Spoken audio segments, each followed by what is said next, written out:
এই দোয়াটা শিখে নেন, ইনশাআল্লাহ আপনার জীবনের সমস্ত সংকট কেটে যাবে। আমি নিজে ওই দোয়াটা বেশি বেশি করার চেষ্টা করি। দোয়াটা হচ্ছে, মুসা আলাইহিস সালাম একটা গাছের নিচে হেলান দিয়ে বসলেন, বসে দেখলেন দুজন মেয়ে দাঁড়িয়ে আছে দূরে, পানি দিতে পারছে না।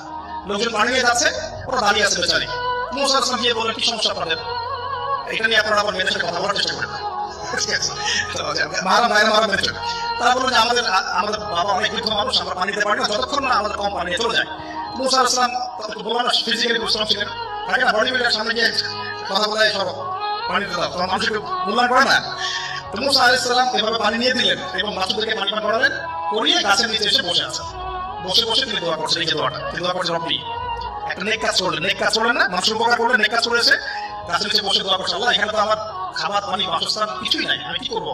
রব্বি ইন্নী লিমা আনজালতা ইলাইয়া মিন খায়রিন ফাকির, রব্বি ইন্নী লিমা আনজালতা ইলাইয়া মিন খায়রিন ফাকির।